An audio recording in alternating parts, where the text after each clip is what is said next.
Hola, ¿cómo están? Yo, Ana Corúa. Yo soy Margot Otus. Les estoy dando la bienvenida a este quinto seminario del Patrimonio Oceánico Natural desde aquí, desde Rapa Nui, desde el Centro Catipare. Y bueno, primero agradecer este contacto, que bien decía Ernesto, me comentaba que era uno de los primeros contactos interoceánicos. Y este módulo 8 al que estamos todos invitados se llama Polinesia, Nuevos Descubrimientos, Nuevos Desafíos. Se va a tratar primero el lanzamiento de un libro y el recuerdo del doctor Alfredo Sea, y después de una charla de José Miguel Ramírez sobre nuevas evidencias y preguntas en torno al contacto transpacífico prehispánico. Este lanzamiento del libro en particular me viene muy,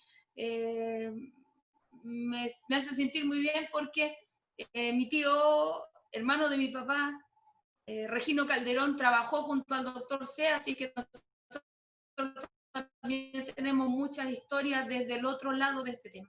Pero antes que todo, recibir a la señora Patricia Echeñique, viuda del doctor Sea, que quiere dirigirnos algunas palabras en recuerdo de don Alfredo.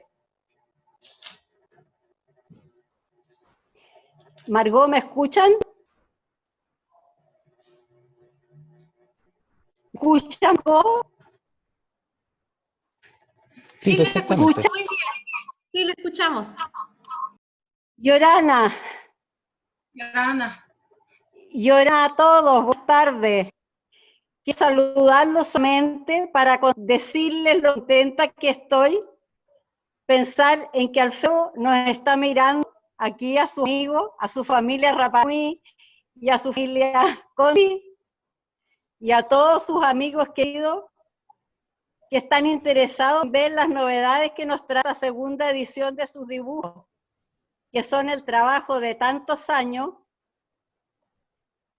con el amor que le tenía a la isla, y que Eduardo ha sabido editar de manera tan excelente y que sigue perfeccionando para que lo podamos disfrutar mejor. Gracias a todos los que están por el cariño y el entusiasmo por su obra. Eso nomás. Yorana.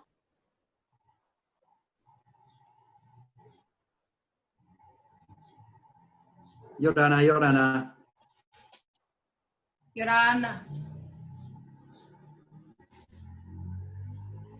Bien, muchísimas gracias, señora Patricia, por su saludo. En este momento voy a presentar a los expositores del lanzamiento de este libro, que es uno, don Eduardo Ruiz Tagle, director de la editorial Rapa Nui Press, que edita contenidos patrimoniales con la mayor cantidad de libros publicados sobre temáticas de Pascua a nivel mundial, principalmente en el área de arqueología, antropología, historia, ilustración, literatura juvenil y fotografía. Hola. También a José Miguel Ramírez Aliaga, arqueólogo, magíster en patrimonio, uno de los principales investigadores de la arqueología, la cultura y la historia de Rapa Nui, investigador del Centro de Estudios Avanzados CEA de la Universidad de Playa Ancha. Y bueno, Yorana Coe, José, bienvenido. Eduardo Rivera también, Eduardo Rivera Silva, profesor de Historia y Geografía, investigador, ilustrador, que participó en los aspectos de la serie de publicaciones y proyectos en torno a la historia marítima. En este momento él es curador del Museo Marítimo Nacional, desde donde colaboró estrechamente con el doctor Alfredo Sea en la reconstrucción visual de la corbeta Esmeralda. Bienvenido, Eduardo.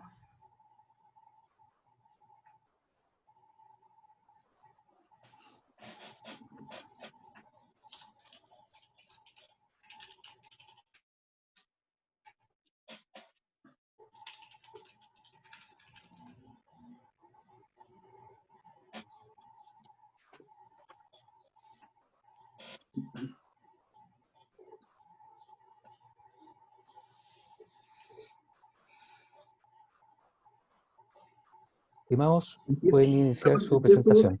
¿Empiezo ya? Por favor. Sí. Bueno, Yorana, muchas gracias a todos por estar aquí. Bienvenidos a esta presentación de ICA. Primero que nada, bueno, ya me presentaron, soy Eduardo Ruiz Tagle, director de la editorial Rapa Nui Press. Bueno, como decía, les agradezco, bueno, primero agradezco a Bernardita que me invitó a participar ya en la Universidad de Valparaíso en este seminario y la oportunidad de poder dar a conocer el libro. Voy a contarles cómo nació este proyecto y quiénes somos nosotros. Rapa Nui Press, somos una editorial especializada en la isla, ya llevamos 20 años publicando ediciones exclusivamente sobre Rapa Nui, ahora estamos haciendo algunas otras, siempre en el ámbito patrimonial. Bueno, yo conocí al doctor Sea, al Taote Sea, en el Museo de la Isla, en el MAPSE, hace ya unos 15 años atrás.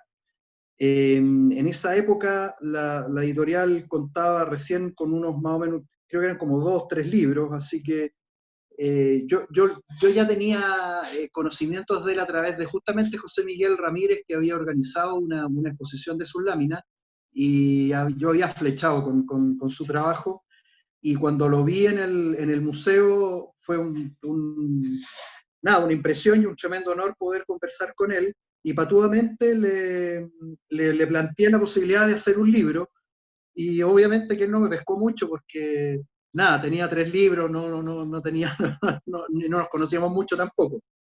Bueno, el tiempo pasó y el año ya 2014 nos contactamos nuevamente y me enteré que era un fanático de la editorial, tenía todos los libros, a esa época ya teníamos casi 30 libros, y se empezó a trabar ya más confianza, más amistad, y nuevamente vi la oportunidad de reiterarle mi interés en su trabajo, y ahí sí que me pescó. Entonces empezamos ya a organizar esto. Bueno, y lo primero fue organizar la gran cantidad de láminas que él tenía y material fotográfico. Me invitó a su casa, por favor, si puedes poner eso, la lámina 8.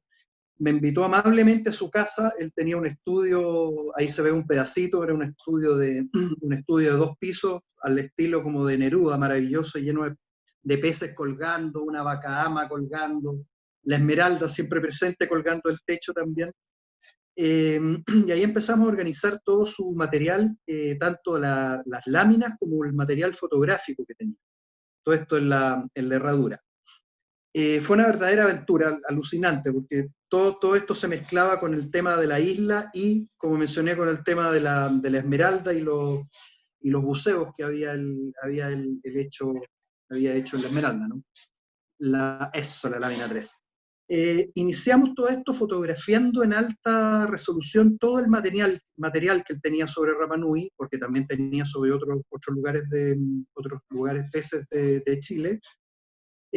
También todo el tema que él tenía sobre las artes de pesca, y buceamos en sus archivos también buscando fotos de los colaboradores, que fue un tema especial que tratamos en el libro, ¿no?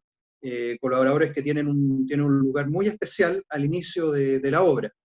Kiko Paté, por ejemplo, Domingo Pacarati, Regino Calderón, que lo acaba de mencionar Margot, y varios otros. Son fotos muy, muy bonitas, aparte de su facilidad para la pintura, también era un muy buen fotógrafo. Empezamos a desarrollar ya los textos que iba a llevar el libro, y su gran amigo Juan Carlos Valle realizó el prólogo de la obra, y el Taote del Dr. Sea hizo una introducción contando, bueno, toda su aventura en la isla, cómo llegó, y cómo trabó amistad con los pescadores, y cómo fue realizando él los primeros buceos y toda la información que fue recabando, ¿no? Y así se fue, bueno, poco a poco conformando el libro. Esto fue un proceso de más o menos casi 2-3 años de múltiples reuniones y desarrollo. El cuerpo principal de la obra, bueno, son las láminas sobre las especies más importantes de la isla, y todos los temas en torno a ellos, que son los que él fue escribiendo en los textos que están en torno a cada uno de las láminas. Estos textos son maravillosos, tienen anécdotas sobre los buceos, características de cada especie, tiene recetas, aspectos antropológicos, como, no sé, leyendas, cantos, un verdadero tesoro que lamentablemente en la primera edición no se podía apreciar por el tamaño del libro, pese a ser un libro bastante grande. el libro tiene la mitad del tamaño de cada lámina, y en algunas se podía apreciar lo que decían los textos, pero en otros no. Por favor, si puedes poner la lámina 4. La lámina quedaba siempre al lado derecho, y al lado izquierdo quedaba una página en blanco que le daba más limpieza. Bueno, esto es una excepción. La lámina 6, por favor. No es esa misma. Bueno, ahí se ve que ahí se ve una bacama, por ejemplo, con todas sus características, y bueno, y todos los textos que van teniendo las láminas, ¿no? La parte final de la obra, para ir haciéndola también un poco más variada, cuenta con interesantes artículos sobre el mar Rapa Nui, en el cual intervinieron organizaciones de la isla, y también la Universidad Católica del Norte, que tiene un artículo sobre las últimas investigaciones que se han realizado con robots submarinos y otro tipo de iniciativas que han realizado. La lámina 9. El libro, esta primera edición a la que me refiero, tuvo un gran éxito general, tanto en el continente como en la isla, y allá ha sido usada en colegios y actividades comunitarias. La editorial y los patrocinadores donaron una importante cantidad de ejemplares a organizaciones Rapa Nui y a distintos colaboradores que tuvimos en la isla. La lámina 10, por favor. La lámina 10 ya la pasamos, sí, la 7. Bueno, así llegamos a esta nueva edición. Durante varios meses, Cecilia Santibáñez, que fue una gran colaboradora del doctor y que conocía su letra, fue transcribiendo todos los textos de cada lámina, más de 100 láminas, que eran, como decía antes, bastante difíciles de leer en la primera edición. Toda esta valiosa información, inédita hasta ahora, forma parte de la nueva edición de Ica Rapa Nui, que ya se encuentra en imprenta, y esperamos ya en septiembre, octubre, podrá estar disponible. Bernardita, si puedes poner el mail, vamos a tener un mail en donde ustedes pueden anotarse y contactarnos para que así puedan obtener la obra apenas esté editada, que va a estar a un precio preferencial para todos quienes han participado en esta presentación. Bueno, nuevamente le agradezco su presencia, le agradezco a la familia del Tao TC, a Patricia, a Sebastián, a Antonia, a Carolina, por seguir trabajando con nosotros, y bueno, seguimos adelante con el seminario, y no tengo claro si ahora yo tengo que dar la pregunta. Tenemos un ICA y tenemos un set de láminas que van a ser sorteados en esta presentación. Entonces yo les pido a través del chat si me pueden decir, por ejemplo, a ver, 2 preguntas. ¿Cuál era el apodo del doctor Sea en la isla? ¿Y hace cuántos años yo me contacté por primera vez con él en la isla? Entonces, los primeros que contesten estas preguntas se va a llevar el primero un tomo de Ica, y el segundo un set de los póster con 8 láminas. Bueno, muchas gracias, y le doy el paso a Margot, a quien también, bueno, tengo que agradecer a tanta gente, pero también le agradezco a ella porque ha sido un gran apoyo en la isla para mí y para todos los que estamos en torno a la lectura. Es una institución maravillosa que ahora existe en la isla, el Centro Lector Catipare, así que aplausos para Margot y Catipare. Adelante. Muchas gracias, Eduardo. Que me da mucho gusto verte y el libro está hermoso. Y ahora va a estar más hermoso todavía. Bueno, me despido. Yo a final de todo esto Bien, vamos a dar entonces ahora el- debiera... Realmente un gran gusto estar con todos ustedes, esta invitación de antiguos amigos de la Universidad Paraíso, el CIDEO, yo creo que fue del equipo de años, invitado por Ernesto, que fue realmente el impulsor y hasta ahora de esta iniciativa fantástica. Así que un gran gusto estar compartiendo con ustedes y sobre todo ver cómo el destino nos llevó a compartir con mucha gente muy importante. Y en particular lo que ha hecho Eduardo. Yo creo que el libro, la primera edición y la que viene, son el mejor homenaje que se puede hacer a lo que es el doctor Alfredo Sea Egaña en la isla y su historia y lo que ha hecho, su arte extraordinario. Y yo, bueno, quiero no extenderme demasiado. Un gran saludo a la tía Pata, como le decía la Valentina. Eh, Quiero mostrar una pequeña serie de imágenes que quiero compartir, porque es mucho más cómodo así, además. No sé si lo están viendo, ahora lo voy a compartir. Ahí está el doctor, me cuentan si lo ven. Estoy compartiendo la pantalla para Lo vemos, se contarles ve. que Sí, estoy recordando con mucha alegría al doctor Sea, porque yo lo conocí, no me recuerdo exactamente cuándo, pero por lo menos a mediados de los 80, yo creo. Tengo más memoria cercana, no es la edad, siempre fue así. Me acuerdo muy bien de 100 años, 500 años hacia atrás, digamos, pero no lo más cercano. Y tengo referencias de imágenes con el doctor. Y lo primero que encontré en mis archivos fue esto que es fantástico. Es lo único que tengo de recuerdo de la primera exposición que hicimos con las láminas que él nos prestó en el Museo Funk, el año 90. El año 90 hicimos, a mediados del 90, esta exposición por primera vez de las láminas originales del doctor, algunas que eran de estos que venían con este anillado. Incluso mantuvimos en esta imagen el anillado porque él trabajó en muchos formatos.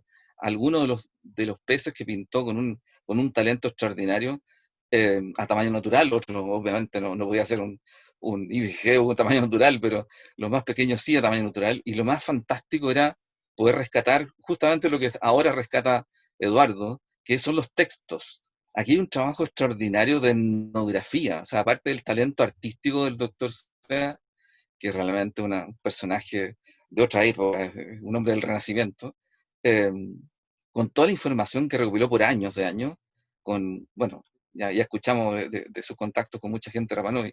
Aquí hay un trabajo enorme de recopilación, de información y de la pintura. Yo lo vi pintando alguna vez, les voy a mostrar algo extraordinario sobre eso. Es realmente una maravilla, pero hay otro lado que es muy interesante, que es poco conocido, porque él era muy amigo de especialistas también, como John Randall, gran amigo, especialista en peces del Pacífico, y escribieron juntos un libro científico, un libro grande, con imagen a color, con descripciones científicas sobre los peces de Rapa Nui, y varios otros artículos sobre la ecología marítima de Rapa Nui, con Luis Di Salvo y John Randall particularmente. Entonces hay un capítulo científico de su trabajo que es muy importante. Y entre las cosas fantásticas que yo descubrí cuando empecé a trabajar en los temas del doctor, una publicación que en paralelo se hizo en Hawái, en inglés, sobre los nombres nativos de los peces de Rapa Nui. Este texto, solo los nombres, no hay imágenes aquí, pero hay una versión paralela muy poco conocida, que es los nombres vernaculares de los peces de Isla de Pascua, con Randall, Alfredo Sea y Randall, que está publicado en el boletín número 17 del Museo Arqueológico de La Serena. Él siempre tuvo mucho contacto con la gente de Coquimbo, La Serena, y publicó varias cosas ahí, incluso en un congreso de arqueología que se hizo en La Serena, publicado en el año 85. Aquí, este mismo trabajo, ahora en castellano, incluye las láminas, incluye las imágenes de más de 140 especies, y los nombres, con nombres científicos, con un montón de detalles, la especie, toda la parte científica, pero él rescata, en primer lugar, los nombres Rapa Nui, de más de 140 especies, una cosa fantástica. Y además, con todo lo que aprendió de sus amigos pescadores, los nombres de todas las partes de un pez. que uno no se imagina. Es decir, uno que algo conoce de peces aquí del Conti, ¿no? No se imagina que es extraordinario cómo el pescador Rapa Nui conserva este nivel descriptivo para un pez, para un pescado cualquiera. Cada parte del pez tiene un nombre específico. Una cuestión realmente impresionante, que mientras existan pescadores Rapa Nui y conserven esta tradición, se va a mantener. Pero está escrito, el doctor se preocupó de recopilarlo. Y después otro capítulo que me gustó mucho fue este trabajo sobre las embarcaciones de la antigua isla de Pascua, especialmente la Vaca Ama. Y aquí aparecen ya sus clásicos dibujos fantásticos, pero un trabajo enorme etnográfico, con una cantidad enorme de información, que es extraordinario. Y los dibujos maravillosos de línea, como estos, de todas las partes de una canoa de balancín, canoa de tablas cosidas, con todas sus partes, con sus nombres, referencia a petroglifos antiguos. Esto que es muy especial, el pararaja, que es una especie de remo timón o pagaya, que es muy desconocido también.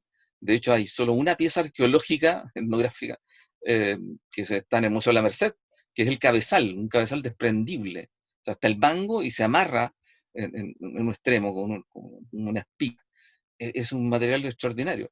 No recuerdo haber visto una pieza de esta en Rapa Nui mismo, pero en la Merced, en el Museo de la Merced, se conserva una pieza antigua, muy bonita. Y también hace referencia en este trabajo sobre las embarcaciones a tradiciones, aquí el conocido petroglifo que está cerca de la colonia, de Puja, Canín y Macoy, y él recopila una información sobre una tradición asociada a las canoas. Aquí hay unas canoas muy simples, pero vincula esta escena con estos gallitos espectaculares a un ritual que tiene que ver con la entrega de gallinas en algún maestro de las embarcaciones. O sea, había especialistas en cada cosa, en la pesca, en la construcción de las embarcaciones, pero Maori para cada tema. Entonces aquí hay una maravilla de información, y sus dibujos de la parte tecnológica, de los artefactos que se usaban para construir las embarcaciones, para unir las tablas, la variedad de artefactos, de instrumentos para la confección de las antiguas vacas ama. Y los nombres de todas las partes, de los tipos de embarcaciones, una cantidad enorme de detalles que no se encuentran en otra parte. Es decir, y bueno, aquí hay una versión que la recogió también Eduardo, que es ya una lámina con más detalle, con más arte, aunque a mí me gusta mucho el dibujo lineal del doctor, que es muy, muy fino, pero esta versión la recuperamos el 2006, 2007 por ahí, cuando el Museo Chileno de Arte Precolombino me encargó el libro de Rapa Nui, libro de difusión, estos libros de arte preciosos que hacen cada 4 años, no sé, algo así, y me encargaron el número de Cultura Rapa Nui, que se editó en el 2008, y viajamos a la Herradura con Carlos Aldunate, el Pancho Mena, que eran los encargados de dirigir esta obra, y fue una experiencia fantástica, fue un viaje increíble estar con él allá, y bueno, de ahí surge esta lámina para este texto, este libro del precolombino, y nosotros conseguimos una cantidad de imágenes sueltas solamente, como para un fondo, para el capítulo del tema de la pesca, y la referencia ahí era obviamente el trabajo del doctor. Así que tenemos esa referencia de su trabajo desde el año 90 en adelante. Pero esto lo encuentro increíble, lo descubrí hace poco. Yo soy cachurero, como muchos, y encontré esta lámina que realmente me lleva a una parte extraordinaria del doctor. La generosidad y la bondad para tratar a todo el mundo. Y aquí, en esta lámina, esto es un boceto que él nos regaló cuando estábamos preparando la participación de CONAF, el año 97. En la Tapati Rapa Nui del 97, enero, febrero, primeras 2 semanas de febrero. Él estaba en la isla y en un momento le pedí ayuda porque se nos ocurrió hacer una especie de maqueta de un fondo marino con pescaditos para la farándula, el evento final de la Tapati Rapa Nui. Entonces queríamos un carro alegórico y el tema era la pesca, los peces, qué sé yo. Y el doctor casualmente estaba ahí, le dije, doctor, queremos hacer esto, y me dice, ya. Él hizo este boceto, y lo tengo todavía desde el 97, lo acabo de escanear. Él armó esta imagen, y de ahí lo que hicimos fue, a partir de su trabajo, de los nombres de los peces, hicimos unas láminas que proyectamos, una transparencia, y elegimos algunos de las, no sé, 140 peces, y algunos de estos se convirtieron en esto. Estas son cosas que a lo mejor ni se acuerdan. No sé si alguien estuvo en la Tabla Tierra París en el 97, pero esto fue lo que hicimos con él. Y de hecho, algunos de estos peces los pintó él. Los trabajamos con el equipo de CONAF de la época. Aquí están los hijos Juanito Pacomio, hablando del año 97, ya son gente grande, técnicos, y algunos de estos se conservaron porque eran tan fantásticos. Yo creo que ese lo echo de menos, no lo tengo. El toremo, alguien se quedó con el toremo, pero todos los demás los tengo. Y los tengo muy bien borrados. Aquí estamos en la calle, caminando con lo que logramos interpretar, de hecho, que es el doctor, pero más o menos resultó esta especie de acuario virtual, gracias al doctor. Y bueno, esto es una imagen muy, muy personal, pero quería contarles que viajamos en otra oportunidad a casa con la familia, y además estaba acompañándonos Bland McCall, el famoso antropólogo que trabajó mucho tiempo en Rapa Nui, ahora ya jubilado. Y por unas cosas del destino, como muchas cosas que pasan, hace 2 días atrás, después de mucho tiempo, se conectó conmigo Bland McCall, ya está jubilado y todo, para enviarme un texto que él acaba de publicar en el Journal de la Polynesian Society, que es una revisión del primer volumen del trabajo de Ike Rapa Nui, el primer libro de Ike Rapa Nui. Y él hace una revisión de ese libro para esta revista tan importante, el Journal de la Polynesian Society, recién publicado, ahora en junio, y me lo mandó hace un día atrás. Y es obviamente muy elogioso, muy bien puesto, obviamente, porque es realmente una maravilla el trabajo de Eduardo como editor, y que realmente destaca el trabajo extraordinario del doctor Sea. Y eso es una parte del asunto. Y aquí una cosa anecdótica muy personal. Estos son esos mismos pescaditos del 97 en el dormitorio de la Valentina. Y ese uno de los que pintó el doctor, porque se nota inmediatamente la mano. Aquí hay un artista que sabe pintar, los demás lo hicimos nosotros, un poco el lote.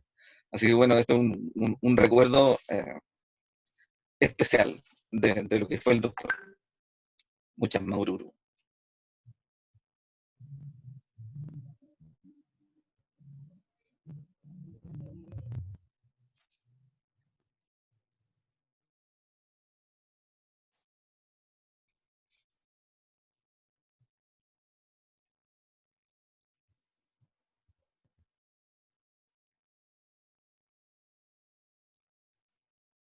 Margot, estás sin audio. Muchas gracias. Ahora sí. Eduardo, por favor, adelante. Hola Margot, gracias. Bueno, primero que todo, muy buenas tardes a todos nuestros conectados. Bueno, tengo un poco el inmerecido honor también de hablar del doctor, a quien quiero hablar un poco de él en otra faceta y tal vez que fue una de sus grandes pasiones también, que fue el tema de la Esmeralda. Y antes un poco de contar de esto, quisiera colocar una breve anécdota. Voy a compartir pantalla porque quiero compartir... Oh, espérate, espera un momento porque... Ahí sí. A ver. Ahí parece. Ahí estamos. Perfecto. Y que desaparezcan un poco todas estas cosas. Ahí sí. Como les comentaba, una de las grandes pasiones también del doctor fue el tema de la Esmeralda. Y antes de contarles un poco, quisiera compartir una anécdota muy, muy chiquitita. Me acuerdo que un fin de semana, esto ya hace unos, no sé, 15 y algo años en el museo, que me tocó trabajar el fin de semana, me llaman de la recepción de que estaba el doctor Sea y que quería hablar con alguien del museo en ese momento. Yo temblaba completo, digamos, porque el doctor tenía su fama ya de ser un hombre muy conocedor del tema Esmeralda. Para mí, por lo que me habían contado, tenía el inmerecido fama, digamos, la inmerecida fama un poco de ser un hombre un poco difícil, un poco duro, así que yo iba un poco preparado para lo peor, por así decirlo. Bueno, la verdad que desde ahí se inició una amistad, una conversación que duró cerca de 3 horas, estuvimos toda la tarde conversando de la Esmeralda, y la verdad que toda la idea que tenía preconcebida de él se cayó. Un hombre muy amable, muy generoso, tremendamente afectuoso. Estuvo yendo posteriormente un par de años también con cierta periodicidad, nos juntábamos y conversábamos, y al igual que el doctor, bueno, comparto la afición por la ilustración, por lo tanto nos dibujamos mutuamente lo que queríamos explicarnos uno al otro. O sea, para ambos probablemente dibujar era mucho más fácil que explicar verbalmente. Por lo tanto, quiero contarle un poco de algunos aportes que hizo en este aspecto. Principalmente, yo diría que su trabajo más importante en torno al tema que ambos bautizamos un poco a modo de chiste, como la esmeraldología, fue su participación en la película Reencuentro con la Esmeralda, que luego les voy a compartir el link. Está actualmente disponible en el archivo fílmico de la Universidad Católica, de la Pontificia Universidad Católica, y así que para que después la vean con calma, realmente es un trabajo muy, muy, muy interesante. Paralelamente se estaba gestando el proyecto Museo Corbeta Esmeralda, que es lo que ustedes pueden ver el día de hoy en Iquique. Así que ambos conocimos ese proyecto desde su gestación, cuando Mario Sepúlveda estaba recién iniciando, digamos, este proyecto, y ambos fuimos convocados por Mario Sepúlveda. Bueno, él lamentablemente no pudo viajar a Iquique en esa ocasión, pero ambos fuimos convocados un poco para aportar respecto a una serie de definiciones visuales en torno a la Esmeralda, respecto a dónde iban los cañones, dónde estaba el cabrestante, dónde estaban los palos, etcétera. Así que tuvimos varias conversaciones dibujadas, y logramos un poco armar ciertas cosas, poder definir ciertos lugares, y nos quedaron tremendas dudas, porque me atrevería a decir que el Dr. Sea es uno de los precursores, ¿por qué no?, importantes en el ámbito de la divulgación de la arqueología submarina. El día de hoy, inclusive el día de hoy, la arqueología submarina en Chile es una disciplina muy poco trabajada en comparación a la cantidad de kilómetros de costa que tiene nuestro país. Cualquiera que ve Chile desde afuera diría, este es un país donde los arqueólogos submarinos son numerosos, y la verdad que no es tan así. Pero yo diría que él fue uno de los precursores un poco de esta disciplina, sobre todo en el ámbito de la divulgación. Nunca se definió como un arqueólogo submarino ni nada por el estilo, pero su trabajo fue tremendamente metódico, científico también, muy autocrítico también de lo que estaba haciendo. Por lo tanto, yo diría que su aporte es absolutamente real. Pensemos que la Esmeralda, y por eso que él le llama Reencuentro con la Esmeralda había sido buceada muy pocos años después de su hundimiento. El buzo Perini probablemente es uno de los más conocidos, este buzo escafandra que baja en Esmeralda poco tiempo después. Pero después ya, a la década de los 60, se hubo algunos intentos, pero finalmente comisionado un poco, no un poco, sino derechamente, digamos, por la Armada, en un esfuerzo conjunto, donde se sumaron auspiciadores, también se sumó la Universidad Católica del Norte, se sumaron varios actores, para hacer ya un reconocimiento serio en torno a la Esmeralda y una filmación, una grabación.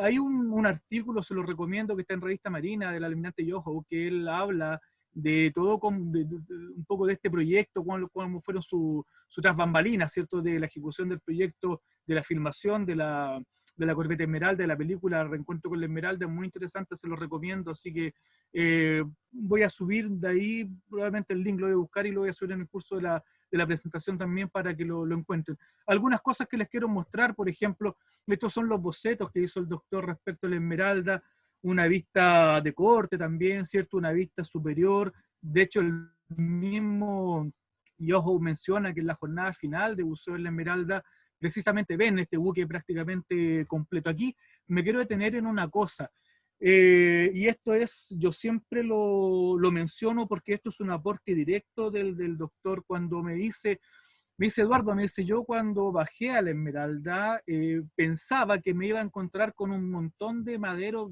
repartidos por el fondo marino, pero me imaginaba que era un buque completamente desmantelado.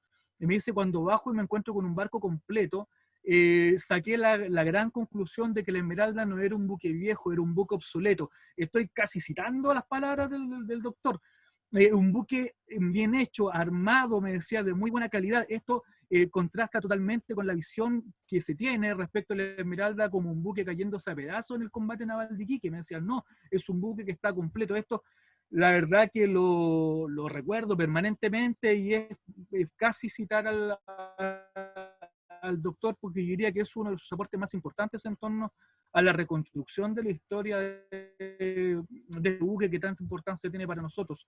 Estas son ilustraciones que él hizo y algunas de ellas fueron publicadas en el reportaje que se hizo en la revista del Domingo. Es yo diría, uno de los reportajes más famosos que tiene la revista del Domingo del Mercurio, porque, por el impacto que tuvo, y esto es derechamente consecuencia de los buceos a la corbeta Esmeralda.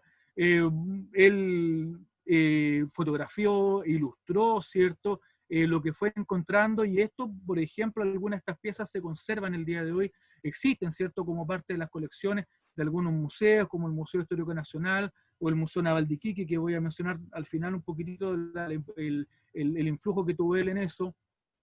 El cabrestante que fue sacado hace un poco, todo ilustrado, ¿cierto?, por el doctor.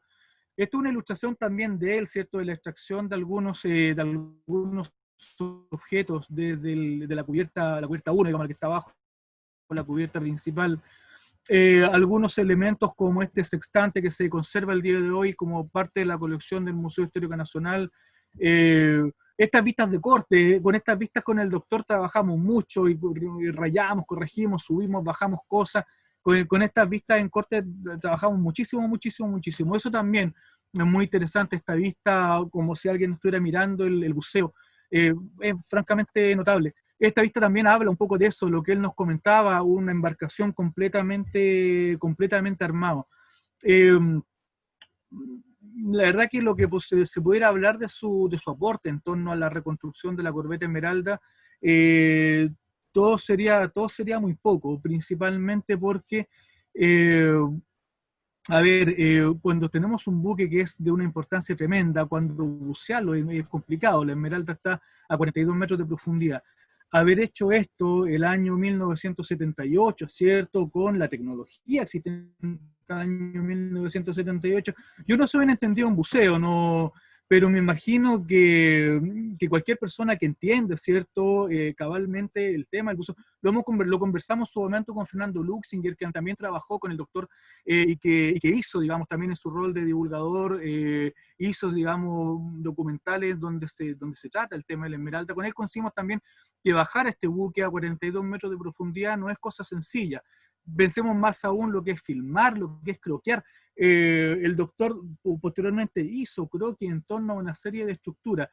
A diferencia de José Miguel, estuve buscando si tenía algunos croquis hechos por el doctor. La verdad que soy ramal cachurero, o sea, es curioso, pero por ahí algo debe tener. La verdad que no solamente con agradecer esta oportunidad de hablar del doctor, también debo reconocer que buscando material, buscando información respecto a lo que trabajamos con él, me dio ahí el golpe de nostalgia, porque trabajamos mucho en el museo, distribuimos cañones, croqueamos, y finalmente este trabajo no solamente tuvo como efecto positivo la grabación de la primera película, en la cual le permitía, en el contexto del año 1978, la película se estrenó el año 79, a todos los chilenos en la época ver por primera vez un trabajo de filmación submarina, cuando probablemente los trabajos, ¿cierto?, que más o menos en esa época realiza Yacuto, y que en algún momento transmitió la televisión abierta en Chile a través de la llamada Franja Cultural, permitieron, digamos, de cierto modo, tener una vista del fondo marino, pero esto era un producto chileno, era un producto nacional. Eso yo creo que le entrega un valor importantísimo. El trabajo, como les comentaba, de fotografiar y de croquear, realmente yo diría que es uno de los trabajos de divulgación en cuanto a arqueología más importantes que yo he visto, al menos para nuestro país. Así que finalmente, no solamente la película, sino que también buena parte de los objetos que se encontraron en el contexto de la bajada de la Esmeralda del año 78, dieron pie para formar el Museo Naval de Iquique, museo que en este momento, lamentablemente, producto del incendio que en su momento sufrió la aduana de Iquique, se encuentra en una situación, digamos, muy desmedrada, en el sentido de que ya no cuenta con un edificio propio. Pero buena parte de los objetos que se encuentran ahí, entre ellos la baranda, que el mismo Yoho menciona cómo fue su extracción, se encuentran el día de hoy como parte de la colección del Museo Naval de Iquique. Probablemente con el trabajo del doctor se cumplió el ciclo completo, que desde la investigación hasta la divulgación y la preservación. Eso para el contexto de la década de los 70, yo francamente lo encuentro un trabajo notable. Les quise mostrar un poco esto porque, si bien difiere del de la temática del libro Ica Rapa Nui, de cierto modo también está muy conectado en cuanto a su rol como ilustrador, como divulgador, y finalmente como hacedor de cosas interesantes y que finalmente las compartió con mucha generosidad. En ese sentido comparto plenamente con quienes me antecedieron. Así que bueno, en el curso de la presentación les voy a subir el link de la película, ¿cierto? De Reencuentro con la Esmeralda, para que después con calma la puedan ver, porque francamente es un producto precioso. Muchas gracias, Margot. Bueno, súper interesante lo que nos dice Eduardo también, que sí, está bien, dista de lo que es el libro Ica, pero el doctor Sea, por lo visto, era mucho más, mucho más, mucho más. Y quería pedirle, hola Rivera, quería pedirle a Eduardo Ruiz Tagle que nos dijera de nuevo la pregunta para el concurso, y después pasaríamos a las preguntas que tienen para los expositores. Sí, ya tenemos 2 ganadoras ya, así que ahí las vamos a escribir está en el chat. Bernardita va a poner las 2 ganadoras. Ahí ya estamos listos con eso. Bien, vamos a ver ahora en este minuto si tenemos alguna pregunta del público que está asistiendo a este. Acabo de leer una pregunta en el chat. ¿Me escuchan? Sí, ¿Me Sí. escuchan? Sí, perfectamente. Estaban preguntando si hay alguna diferencia respecto a la primera edición.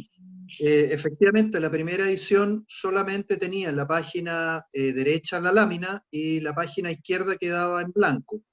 Y como decía, una de los mayores valores de la obra del doctor, además del rescate del pez en sí, es todo lo que él investigó en torno a cada una de las especies, todas las costumbres en torno a él, las recetas, lo que a él le sucedió, leyendas, canciones, y todas esas experiencias están en los escritos en torno a la lámina, pero no se podían leer por el tamaño del libro, y gracias a una colaboradora del doctor se pudieron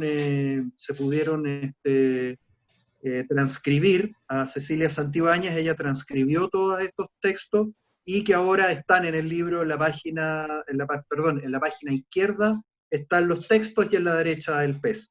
Entonces, realmente el libro ahora tiene una nueva dimensión, por así decirlo, creció al doble, porque además de lo hermoso, de lo bello que es ver cada uno de los peces, está toda la información que había recabado el Tao Te Ching. Eso. Hay otra pregunta acá de Antonia Echenique. ¿Existen Sí. láminas del doctor Sea en el museo acá en Rapa Nui? Hay láminas que yo recuerdo haber consultado láminas, pero son más sencillas, no son del nivel de las que están en el libro. En el libro están todas las que, por así decirlo, ya en una fase más acabada, más final, con las que tienen los textos, todo eso. En el museo hay algunas que él donó, más coloquiales, no sé, más bocetos, más de ese tipo.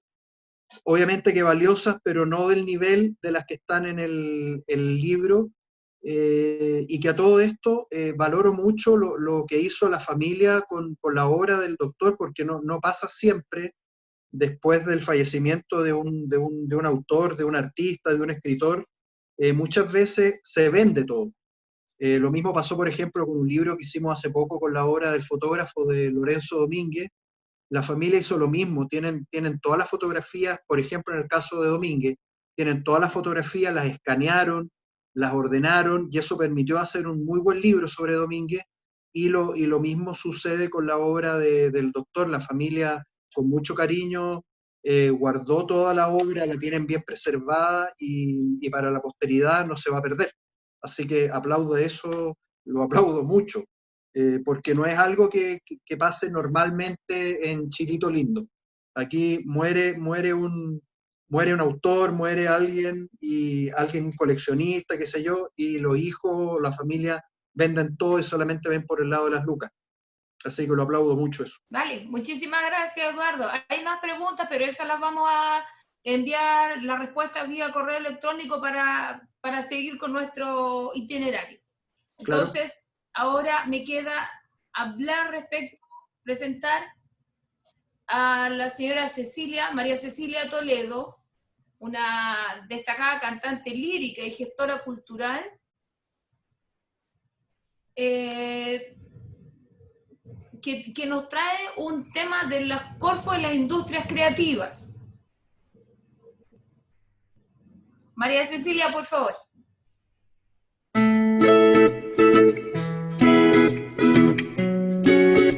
Querido colega artista y amigo creativo de nuestra región de Valparaíso, esta convocatoria, creada por artistas y para artistas, apoyada por el programa Valparaíso Creativo de Corfo, es para conocerte, para que nos cuentes cómo piensas que podrías contribuir desde tu área creativa con tus proyectos y tu talento a reactivar la industria creativa de la ciudad de Valparaíso ahora y cuando ya haya pasado esta tormenta.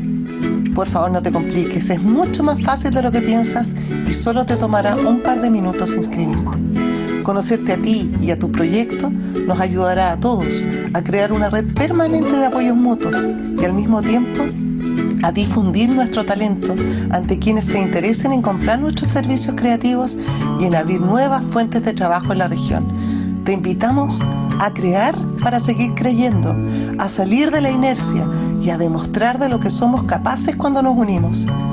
¿Te vas a inscribir? Hazlo hoy mismo. Te esperamos. Hola, ¿qué tal? ¿Cómo están? ¿Me ven? ¿Y me escuchan? Perfecto. Súper. Bueno, mi nombre es María Cecilia Toledo. Yo no los veo a ustedes, pero me imagino que ustedes a mí sí, espero. Ahí sí los veo. Mi nombre es María Cecilia Toledo, soy gestora cultural, cantante de ópera, y hoy en día, bueno, y gestora de proyectos culturales que tienen que ver mucho con la defensa del patrimonio y con encontrarle el sentido de la identidad a muchos lugares que me ha tocado vivir en el mundo, y hoy en día estoy siendo asesora de marketing de un programa que se llama Valparaíso Creativo de Corfo. Yo pedía estar hoy día acá, pues no les voy a dar más detalles, porque la verdad es que creo que después de ver lo que acabo de ver, tengo más, voy a saltarme todos los protocolos.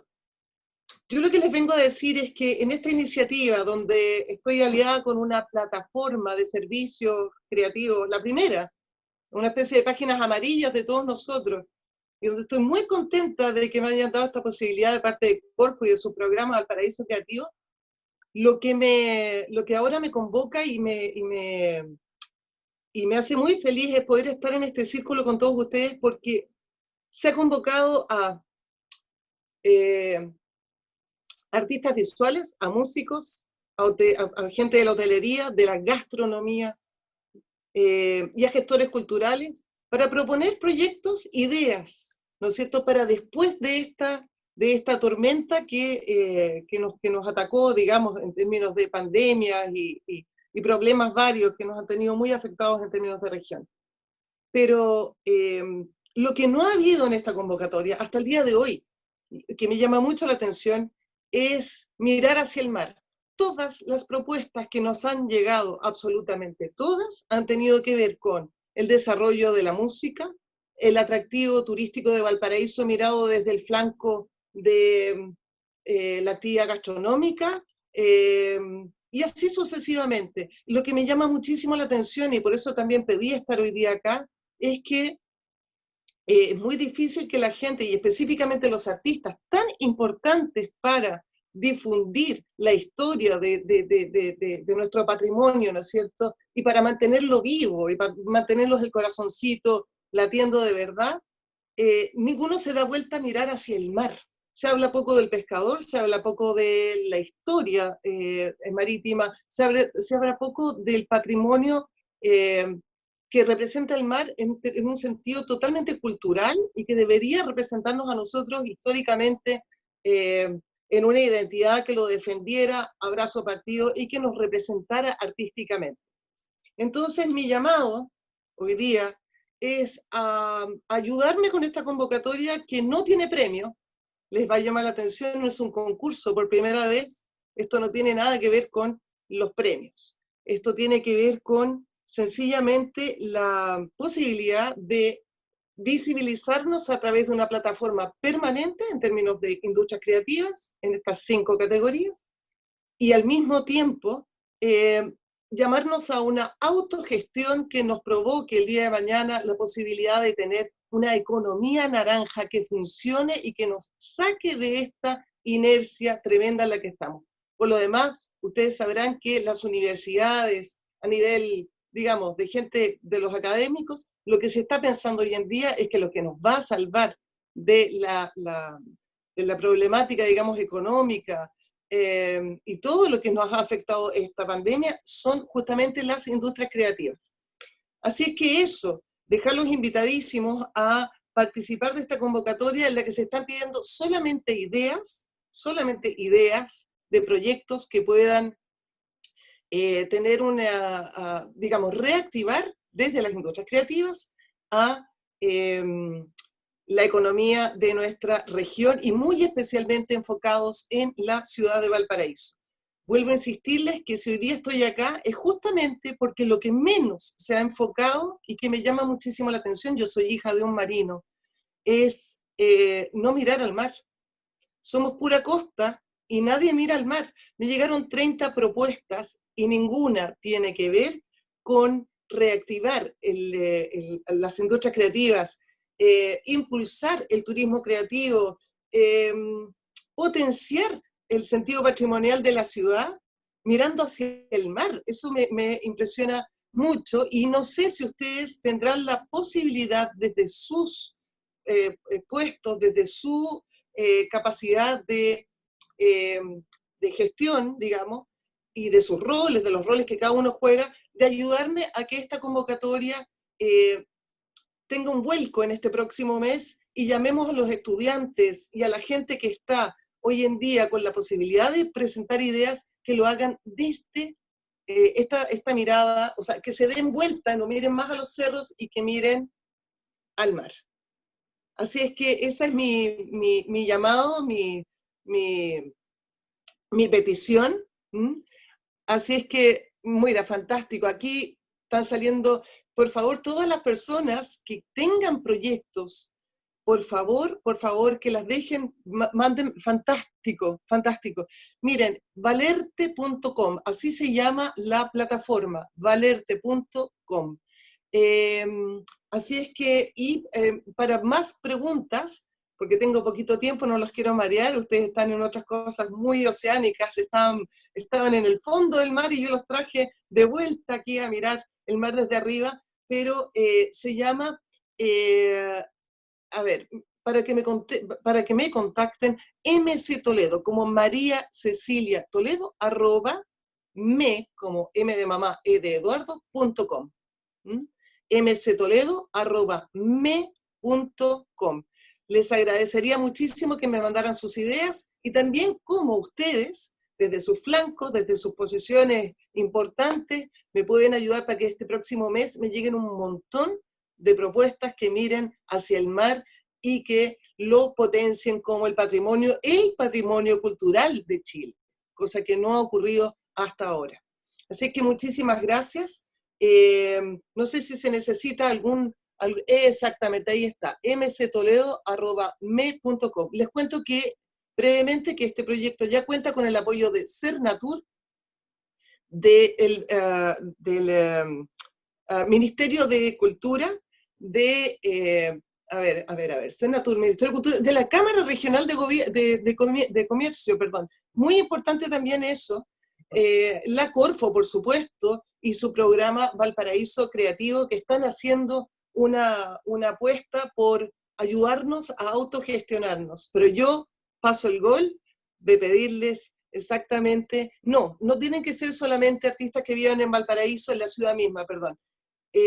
Pueden ser artistas que estén en otras ciudades y comunas, pero los proyectos son para Valparaíso. Partimos por ahí. Y la idea es replicar esto en otras ciudades y comunas de nuestra región. Eso, yo estoy muy esperanzada, hemos recibido muy buenas propuestas, pero les insisto, todas mirando hacia el cerro y ninguna mirando hacia el mar. Eso, no sé si tienen alguna pregunta más por el chat, pero cualquier pregunta yo feliz de recibirlas. Esta convocatoria termina el 4 de octubre, o sea, es una ventanita pequeña, pero estoy muy esperanzada de que con esta pequeña introducción y con gente que ama tanto el mar y que lo valora como lo que realmente significa para nuestro país, vamos a lograr.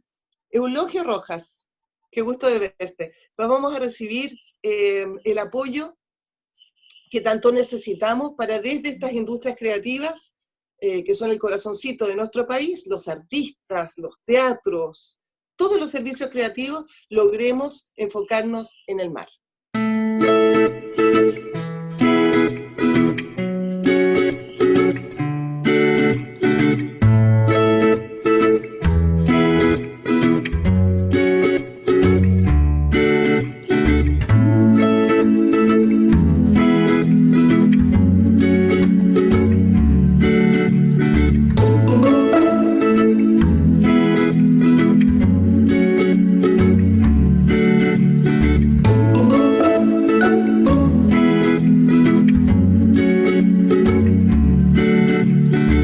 Muchas gracias, Cecilia, muy bonitos los videos. Recuerden que se pueden conectar con ella en valerte.com y todas las iniciativas yo sé que son muy bienvenidas. Entonces ahora le dejamos a José Miguel Ramírez Aliaga, que fue director de CONAF en la isla, vivió 7 años acá y regresando al continente se desempeñó más de una década como académico en la Facultad de Humanidades de la Universidad de Valparaíso, llegando a ser director de la carrera de Historia. Ahora pertenece al Grupo Interdisciplinario de Investigaciones Avanzadas de la Universidad de Playa Ancha y nos va a explicar el tema Contactos Transpacíficos en tiempos prehispánicos, nuevas evidencias y más preguntas. Y ahora nos acaba José Miguel. Yorana, ahora sí. Me están escuchando, ¿no? Completamente, compadre. Démosle nomás. Bueno. Bueno, espero que esta vez se escuche mejor. No sé si me escuchan muy entrecortado como antes. Por ahí estuve mirando que había algunas quejas del sonido. No sé si es mi culpa. Cambié varias cosas, pero no estoy seguro. ¿Me están escuchando bien ahora? Ok. Bueno, voy a aprovechar este comentario que hizo María Cecilia porque cae muy directamente en lo que quiero contarles. Que nosotros, estaba pensando, somos como los Moais de Rapa Nui. Miramos al interior, no miramos al Pacífico, no miramos al mar. Y eso es un lastre que tenemos de nuestra genética probablemente, porque nos cuesta incluso a nivel académico aceptar que los antiguos habitantes del planeta tenían una capacidad de navegación extraordinaria y que era mucho más fácil, más eficiente, con mucho menos costo de energía, navegar en mar abierto que atravesar selvas, ríos, tremendos cañadones, qué sé yo, desiertos como en nuestro territorio, especialmente en Sudamérica. Tenemos un prejuicio en contra de la navegación transpacífica en general, y es muy curioso, parece que vamos traumatizados por esta cosa hiperdifusionista de hace 100 años atrás, a pesar de que tenemos una historia muy larga de difusión y de evolución simultáneamente en nuestras culturas. Estamos acostumbrados a hablar de que tenemos vínculos a larga distancia, incluso en Sudamérica, y con otras partes probablemente, pero el mar siempre se ve como una barrera, y es una barrera mental, en gran parte. Piensen que Australia fue colonizada hace 50.000 años por mar, es decir, gente muy primitiva, en embarcaciones que probablemente fueron balsas muy primitivas, atravesaron el océano abierto para llegar a Australia, hace unos 50.000 años atrás. Entonces, ¿dónde está esa capacidad de navegación? Y si uno piensa en los polinésicos, hace 1000 años, que tienen una capacidad increíble de navegación, con unas invenciones extraordinarias como la canoa doble, con un conocimiento de la astronomía, etcétera, etcétera. Es decir, es absurdo dejarlos concentrados en el núcleo central del Pacífico, teniendo como un límite absoluto Rapa Nui. Es decir, era más obvio llegar hasta América, y específicamente al sureste de América, de las costas del centro-sur de Chile, que parar en Rapa Nui. Era mucho más difícil incluso encontrar Rapa Nui, que en el centro de la circulación de las corrientes. Entonces, bueno, yo llevo más de 30 años en este tema, y quiero hacerle una síntesis de eso, así que les voy a remitir al PowerPoint, que espero que funcione. ¿Me siguen escuchando bien de corrido? ¿Sí? Mejor que antes. No. Así que démosle. ¿Cómo? Mejor que ¿Se antes. escucha peor? Así que- no, mejor. Ah, ok. Yo escucho peor entonces. Bueno, bueno, ya conocen mis datos. Pues, antes de ir a la isla estuve un buen tiempo en el Museo Funk de Viña, y ese fue mi inicio y mi presentación en Rapa Nui. De hecho, gracias a esa experiencia, tuve la suerte de llegar a Rapa Nui alguna vez de la mano de un gran personaje de la historia de la arqueología chilena, que ahora ya la gente se olvida un poco. Pero quería contarles que la historia del poblamiento del planeta es una historia muy larga, que tiene un proceso de miles de años, de miles de años. Y siempre vemos lo continental, vemos el territorio, no el maritorio. Vemos que el hombre camina a través de continentes enormes y atraviesa toda Asia y llega a América, y hoy día tenemos fecha de 30.000 años para el ingreso a América, ¿cierto? Y estamos en Australia hace 40.000, 50.000 años atrás. Y el mar, ¿dónde está el mar aquí? Bueno, cada vez aparece más el mar en el plano. Respecto del poblamiento de América, por ejemplo, ahora hay una hipótesis muy interesante de una proyección muy rápida a lo largo de la costa, de norte a sur, porque sigue existiendo, obviamente, este acceso por el norte, y que tenemos ya fechas que andan por el 30.000, que hasta hace pocos años era absurdo. O sea, todo lo que se decía del Amazonas, de Brasil, con esas fechas tan antiguas, era ridículo, era impensable, hasta que empieza a aparecer por ahí Monteverde con 11.000 años, y pronto aparece una fecha de 16.000 años, y una de 30.000 también en Monteverde, que quedó ahí guardada. Bueno, hace cosa de un par de meses solamente en México, aparece en una cueva al norte del Distrito Federal, donde hay fechas antiquísimas, más de 26.000 años, que hablan de que estarían entrando tranquilamente los primeros inmigrantes desde Asia, por este puente terrestre, que no es un puente de hielo. Hace por lo menos 30.000 años están ingresando seres humanos al territorio de América, y hasta el extremo sur. Pero también está esta otra cosa marítima que viene de Asia por la costa del Pacífico hasta el extremo sur de Chile, y se habla de una serie de hipótesis muy entretenidas sobre eso. Pero también está apareciendo otra muy curiosa, que es desde Europa, bordeando el casquete polar, hasta por lo menos el límite entre Estados Unidos actual y Canadá, y hasta ingresar a América 20.000 años atrás. O sea, estamos hablando del solutrense de Europa, del norte de España y Francia, como antecedente de la tradición cultural americana, que era Clovis, y que defrancó primero el hallazgo de Monteverde en Puerto Montt. Y hay una hipótesis increíble, que obviamente va a costar a lo mejor 20 años, así como costó 20 años que se aceptara, por la hegemonía de los arqueólogos norteamericanos, que aceptaran que Monteverde era 1.000 años anterior a su Clovis. Y ahora, bueno, otros arqueólogos norteamericanos plantean que en realidad esa tradición a lo mejor tiene un origen en Europa. De manera que ahí está apareciendo cada vez más el mar como un camino mucho más eficiente para la colonización, para la expansión, para el tránsito humano, mucho más que caminar, y sobre todo sin el apoyo de como carros, en fin, que es el caso de América. Y por ahí empezamos a tener datos muy interesantes de la genética. Y de repente en América y en Chile en particular, en nuestro territorio, en esta parte de Sudamérica, el ADN empieza a mostrar cosas interesantes. Empezamos a ver que Amazonas en donde salen cosas muy importantes a nivel de altas culturas de todo el área andina. Estamos viendo hace mucho rato origen amazónico como algo tan extraño. Bueno, parece que no es nada extraño, porque está apareciendo incluso en el origen de nuestras propias culturas ancestrales, de nuestro pueblo originario. Ese origen, un origen básicamente en Amazonas. Y de esos estudios, donde participan Premio Nacional como el doctor Rothhammer, habla de ese origen para los que van a convertirse en nuestros mapuches, finalmente, y que están apareciendo desde el norte chico hasta la zona sur, y que están compartiendo elementos culturales que aparecen en lo que se llama el alfarero temprano, hace 2000 años atrás, o sea, en el primer milenio de nuestra era, desarrollos muy complejos, el Muelle del Norte Chico, con ese tipo de arte y de manejo de la cerámica para fumar, que es algo que también viene del otro lado, en el Norte Chico, en la zona central, con este complejo yo-yo, fíjese estos detalles en la estética, cara, con este modelado de nariz y cejas, modelada en relieve con esos ojitos de grano café, que vienen desde el Norte Chico, y tenemos Tapipa, en que se fumaba tabaco, que es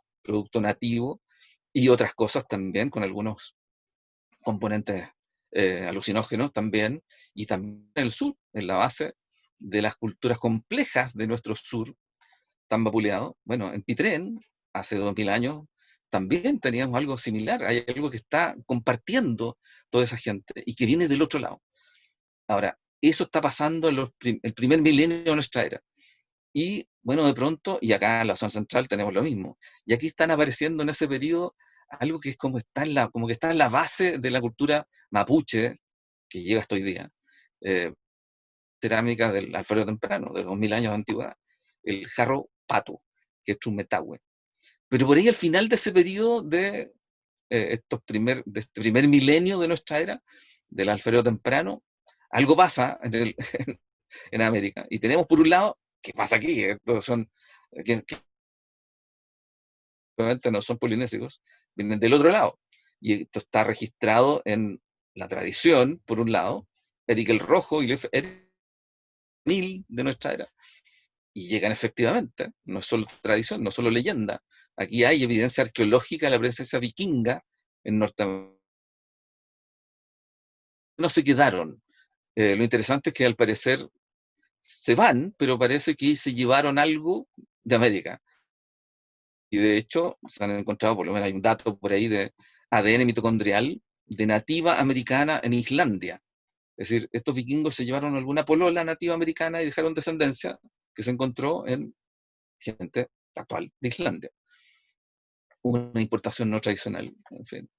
Y bueno, va a aparecer hace un poco más de un mes, el 8 de julio, que es un impacto, aparece publicado en Nature, una cosa muy, muy impactante, ¿ah? Un flujo genético de nativos americanos en la Polinesia anterior al asentamiento de Rapa Nui, con una cantidad enorme de grandes genetistas, incluyendo gente muy conocida en Chile. Pero aquí en el abstract, esto fue el 8 de julio, que se publica simultáneamente en Nature, la publicación más importante en ciencia, o una de las más importantes, y inmediatamente se publica además en la prensa, pero aquí en el resumen aparece este nombre que a mí ya me causa un poquito de escalofríos. Ya le voy a contar por qué. Porque claro, vuelve a aparecer este tema de la conexión americana en el Pacífico, en Polinesia en particular. Y ellos descubren, analizando datos de genética de nativos americanos actuales, y llegan a la conclusión, encuentran evidencia concluyente de un contacto prehistórico entre individuos polinésicos con nativos americanos, alrededor del 1200 de nuestra era, contemporáneo con el asentamiento de Oceanía remota, que es Rapa Nui. Y eso ya es conflictivo porque esta fecha es una fecha que es una discusión que no se ha dado en forma amplia, pero que arqueólogos norteamericanos determinaron que el poblamiento de Rapa Nui era mucho más tardío de lo que se pensaba.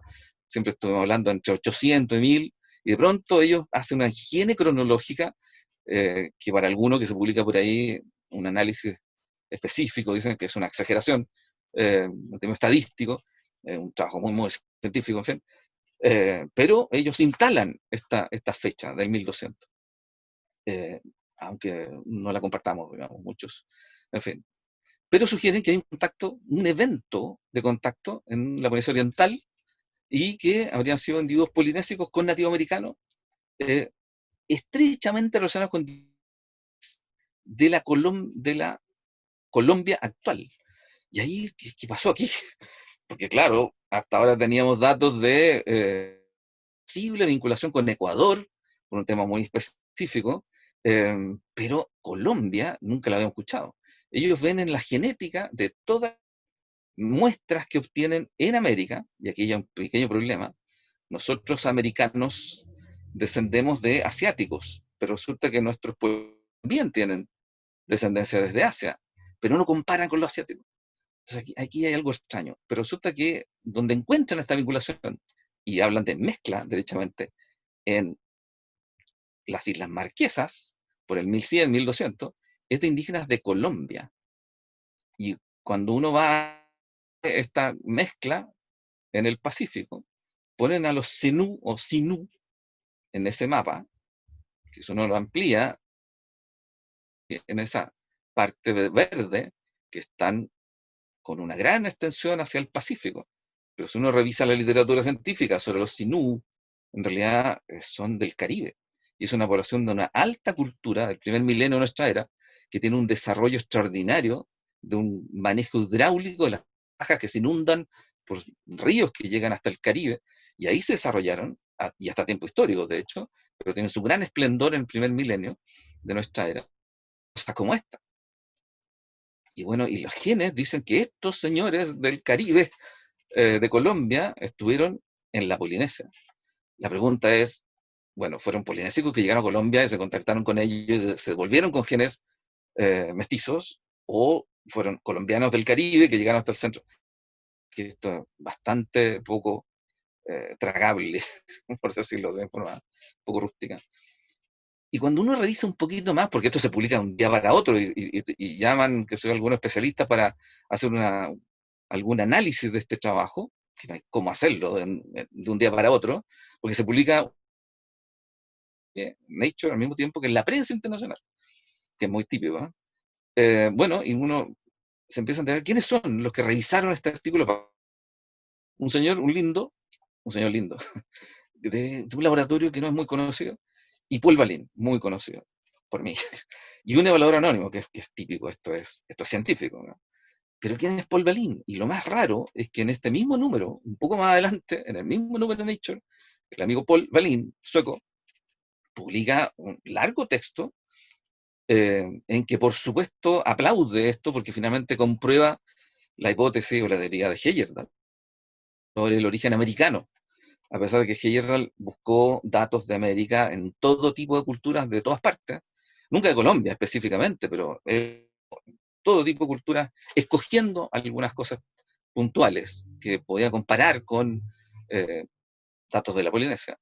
Bueno, le pregunto a varios especialistas, y el gran arqueólogo, probablemente el más conocido, el más reconocido del Pacífico, de la Polinesia, dice, bueno, esto no funciona. O sea, si cualquier indígena precolombino, cualquier habitante de pueblos originarios precolombinos de América, de Sudamérica, que hubieran llegado a las Marquesas, habrían llevado algo de la cultura americana, y hasta ahora no hay evidencia. Es decir, en los últimos 100 años, lo que sea, de arqueología en Polinesia, nunca se han encontrado datos de cultura americana, excepto un elemento muy importante, que es el camote, pero cultura material, cero. Es decir, cualquier indígena americano de cualquier época prácticamente, si hubiera llegado a Rapa Nui, lo primero que hace con la maravilla obsidiana que hay en Rapa Nui, habría hecho alguna punta de proyectil a presión. Bueno, nada de eso. Pero aquí nos encontramos con el personaje que siempre vuelve, no sé cómo, tiene una habilidad extraordinaria para sobrevivir, el amigo Thor Heyerdahl. Yo me involucré en este tema muy difícil, en una época en que era muy difícil hablar del tema, porque era bueno, tuve la suerte o la desgracia de conocerlo en persona, pero mucho después que esto, es lo que es extraordinario. Él tenía esta idea, y lo que quiso hacer, y lo hizo, fue comprobar que era factible viajar en una balsa desde América hasta el Pacífico. Y lo hizo, una cosa extraordinaria. Esto incluso ganó un Oscar, el documental de esta expedición increíble que es la Kon-Tiki, el año 47. Es decir, él se fue en contra de todo lo que opinaban todos, y lo hizo por su cuenta, consiguió apoyo obviamente, y viajó desde el Callao, desde el puerto de Perú, hasta Tuamotu, a la Marquesa, encalló ahí, pero rescató su balsa. Pero pasó de largo, porque las corrientes siguen este giro en el hemisferio sur. Además, todos los intentos de navegación en balsa desde América terminan igual, mucho más allá. Rapa Nui queda por aquí, en el eje de la circulación. Y bueno, muy interesante todo, pero él hace otra cosa extraordinaria, que es la expedición científica Noruega del 55-56. Y trae arqueólogos. Él tenía su propia agenda, pero trae a Rapa Nui arqueólogos profesionales. Famoso William Malloy, Chalo Figueroa, chileno, Carl Smith, Edwin Ferdon, norteamericano, también como William, y Arne Skjold, noruego. Y se instalan en Anaquena cuando estamos hablando del 55-56.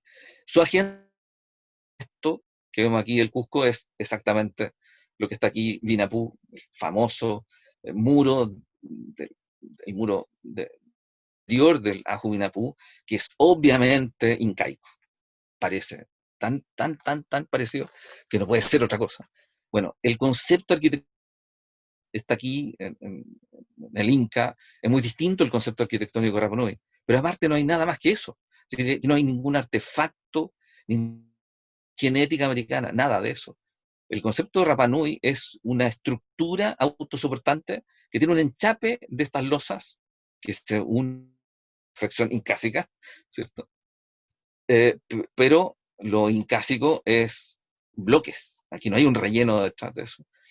Pero además no hay nada más que eso. Durante la expedición se recupera este Moai extraordinario, único, con sus piernas completas, pero tucuturi, de rodillas. Y bueno, el amigo Heyerdahl ahí no ve que esto tiene que ver con Ray Babae, con las marquesas, que es el origen polinésico de Rapa Nui, que es la conexión polinésica de Rapa Nui. Él ve que esto de acá, Tucuturi y Rapa Nui, es exactamente Tiwanaku, plano Bolivia. Es decir, toma rasgos como una figura en cuclilla para decir que Tiwanaku tiene que ver con Rapa Nui. Y se olvida todo el resto. Se olvida de esto, que esto es Makemake, el dios creador de la Polinesia, o de Rapa Nui en particular, pero que se asocia claramente a una tradición polinésica. Esto es una figura que tiene además esa conexión fantástica de la máscara que representa Makemake unido a la oreja, y esto es Fenua Enata, Islas Marquesas, porque selecciona cosas dispersas. Y lo que él publica, mientras los arqueólogos publicaban un mamotreto 5 kilos con todos los datos científicos, todas las meses, él publica esta novela fantástica, porque además tiene una habilidad increíble para escribir, muy entretenido, no sé, 60 ediciones, en no sé en cuántos idiomas, algo en particular, que era lo que él estaba buscando, unas esculturas en lava blandita, que son réplicas en el fondo de... Resulta que él quería ver eso, y obviamente los Rapa Nui durante esos meses se dedicaron a tallar miles de pequeñas esculturas en una lava muy blandita, y que aparecieron en estas cuevas secretas protegidas por los Aku-Aku. Esos son los Aku-Aku que impedían obviamente que entrara un extranjero, hasta que le permitieron entrar, y obviamente con eso comprobó además su teoría. Lo que él nunca pensó es que realmente los políticos eran los que estaban en Rapa Nui. No hay ninguna prueba, al contrario, hasta ahora, a pesar de Heyerdahl, y a pesar de este análisis de la genética colombiana, que realmente es muy raro. Pero cuando entré yo en la película, no sé si por suerte, pero bueno, fue gracias a Heyerdahl que yo este tema, y bueno, me llevó Gonzalo Figueroa. Estos son la nueva expedición noruega, chilena, sueca, febrero 87. Y aquí está Paul Balín, el amigo Paul y su señora, la Helene Martinson, muy simpático. Arne, los sobrevivientes del 55. Aquí está, famoso Thor Heyerdahl, muy reconocido, muy respetado. De hecho, para mí ha sido muy complicado porque Gonzalo siempre me habló de que, a pesar de que no compartía las ideas, su propio cuento, con su propia metodología, en fin, llegaron a otras conclusiones, nunca discutieron ni criticaron a aquellos. Le tenían mucho cariño y respeto, porque es un tipo realmente excepcional, en muchos sentidos, pero tenía esta obsesión enfermiza prácticamente con lo americano. Pero le tenía mucho respeto, porque hizo cosas muy extraordinarias realmente.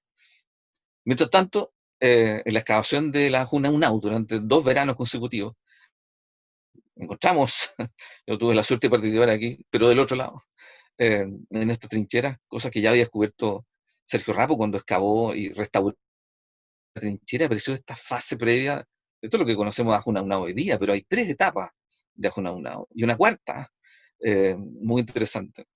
Y que aquí estamos hablando del periodo 1200, 1300, 1400, en fin, todo el proceso de desarrollo de ampliaciones consecutivas de los muros, etcétera, de Moai cada vez más estilizados. En cada etapa se amplían y se modifican la arquitectura y se hacen Moai distintos. De acá, incluso quebrados se incorporan en los muros o en el relleno. De manera que aquí estamos viendo una etapa preliminar de lo que vemos, cuando había un pavimento. Después la plaza es el relleno del material que viene por la erosión. No está delimitado con nuestra parte polinesia, pero esto tiene un origen realmente polinesio. Es decir, en el muro posterior, en fin, aquí hay gente que trabajamos 2 veranos consecutivos. Mientras tanto, Heider lo que hizo durante este verano del 87 fue, con otro grupo de isleños, reexcavar este Moai en el faldeo de Rano Raraku, solamente para hacer esta foto. El año 55, está esa foto del 55, y durante todo este trabajo, mientras él, bueno, tenía muchas otras actividades sociales, políticas en la isla, pero esta excavación tremenda se hizo solamente para hacer la foto del póster de la exhibición que hizo a fines del 87 en Italia, volviendo con el tema del misterio resuelto. Y para él el misterio resuelto es que ellos, los Rapa Nui, pero tenía otro capítulo en su historia que es su conexión con los Rapa Nui, que es muy, muy importante, muy especial, muy profunda. Aquí lo incorpora como miembro del Consejo ASEAN, el 87. Y es declarado hijo ilustre de Rapa Nui, porque realmente hizo un trabajo extraordinario en la isla. Lo que no quiso ver fue este hallazgo que hizo Juan Jaoa en esas excavaciones alrededor de la Ajunaunao, un arpón sano, por el 1200. Claro, eso mejor dejarlo a un lado, porque en realidad no calzaba con su teoría. Y otro detalle que es donde yo realmente empecé a participar en esto y a preguntarme qué pasa aquí. Esta es una escena extraordinaria de la historia. Sonia Jaoa, colega, amiga, Rapa Nui. Tenemos en la mano una mandíbula con esa forma especial que se llama, la literatura, rocker, ¿no? Una mandíbula batiente, oscilante, porque tiene una forma, el mentón curvo, de manera que no se apoya de manera recta, sino que bambolea de un extremo. Y eso sería, según Heyerdahl, una forma americana. Y es tan así que cuando publica después un tremendo libro, de nuevo, El misterio resuelto, hace aparecer a un antropólogo físico conocido, George Hill, diciendo que este rasgo batiente, oscilante, rocking chair, ¿cierto? Mandíbula, como una silla de balancín oscilante, no es polinésico, sino americano. Bueno, eso me hizo a mí hacer un proyecto de investigación para ver qué cosas se habían dicho en la posible conexión con Polinesia. Y de hecho, durante 2 años tuve que revisar un montón de literatura impresionante, la que había sobre listas de rasgos aislados, normalmente, de cosas que podían ser extraamericanas. Y la verdad que, bueno, básicamente aquí había personajes como Paul Rivet que había dicho estas migraciones por el norte, clarito, pero el Pacífico, a partir de esas listas de objetos, datos etnográficos, listas de paralelismo. El problema es que los paralelismos culturales no se puede comprobar si son realmente producto de contacto, porque las culturas pueden desarrollarse en forma independiente y llegar a soluciones parecidas en un continente y en otro sin necesidad de contacto. Y eso es lo que es complicado. Pero aquí ya en el año 38 se establece una conexión directa, pero con signo de interrogación, que es la famosa Kumá, Kumala, en fin, el camote definitivamente, y eso con análisis genético más reciente, el camote es el americano en el Pacífico, y que además se distribuye en el Pacífico con palabras que aparentemente derivan también de Sudamérica. En Rapa Nui, Kumá, y al otro lado del Pacífico, en Nueva Zelanda, Kumara, está en el mercado, en Auckland, Kumara, que sería del de un grupo cultural proto-quechua, en fin. Pero resulta que aparece el Kumara, cultígeno americano, en las Islas Cook, por el 1000 de nuestra era. ¿Cómo? ¿Quién lo llevó? El camote no va a flotar en el mar ni lo vaya un pajarito. Hay que viajar en bote. El tema que botes. Bueno, este es un dato curioso. En el sur de Chile también aparece una forma que parece ser muy cercana a esa versión polinésica americana, Kumala, Kumá, Kumanca, también entre las docenas de nombres de las papas. Muy curioso. Y entre los artefactos que me puse a revisar, bueno, básicamente descarté algunas cosas.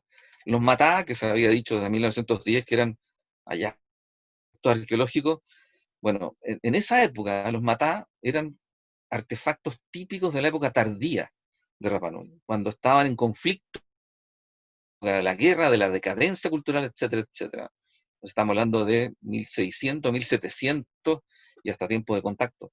De manera que en esa época era imposible que llegaran polinésicos al centro-sur de Chile. Pero estaban apareciendo estos matá en contextos supuestamente arqueológicos, pero no había cómo comprobarlo. No calzaba con nada, de manera que simplemente yo descarté en ese minuto estos supuestos hallazgos en contextos como Yoyeo, funerarias del complejo Yoyeo, que es Alfarero Temprano, y que no, imposible, no funciona. Y estas otras piezas que son notables, dije, no, aquí estas piezas que se habían dicho que eventualmente serían de origen mapuche, pero tienen una cara muy rara como Rapa Nui, artesanía Rapa Nui de 1920, incluso hay un dato muy curioso, porque descubrí que estaban cubiertas con pasta de zapato, están hechas en un tipo de lava relativamente blanda, que tú se llaman Rapa Nui, pero estaban cubiertas de pasta de zapato, y tiempo después descubrí que la pasta de zapato se usó en una compañía explotadora inglesa llevaba pasta de zapato, y en un momento dejó de llevar pasta de zapato, y desapareció esta idea de descubrir esta escultura. Lo más probable es que esto está en varios museos de Chile, como piezas mapuche, y son artesanías de Rapa Nui, de 1900. Pero en la Isla Mocha, en Gañete, aparece esta mandíbula, con este borde levantado, el mentón levantado, que venía de la Isla Mocha. Pero en esa época no había nada que decir. Pero un hallazgo muy curioso era este trabajo que hace comparación del mapudungún, de la lengua mapuche, y del bananga Rapa Nui, y lo hace nada menos que el padre Sebastián Englert, que había venido al sur de Chile, a Villarrica, como sacerdote alemán, capuchino. Él está con los mapuches, era además un estudioso, era un intelectual, un lingüista, o filólogo alemán, y descubre que hay una posible vinculación a partir de listas de palabras, que serían lo mismo en términos lingüísticos, como yo hasta que algunas aquí, curí, o uriguri, o pichi piti, o iti iti, chico, y lo que él destaca es toki, la palabra toki, que se da en todo el Pacífico, y en la cultura mapuche para el mismo tipo de artefacto. Y además, en el caso nuestro, para el jefe mapuche, el jefe guerrero.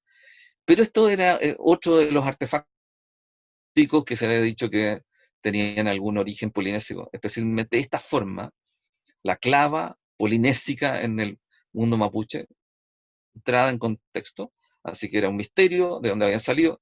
Nunca los españoles la vieron en uso, describen los toki, claramente, asociados a la guerra, y vieron hasta ahora, no sé si alguien encontró una referencia en las crónicas españolas al uso de estas clavas, que obviamente es un objeto que se lleva en la mano, pero hasta ahora no habían aparecido jamás en contexto. Pero además esta forma se empieza a decir, en los años 50 especialmente, que había algunos antropólogos, arqueólogos,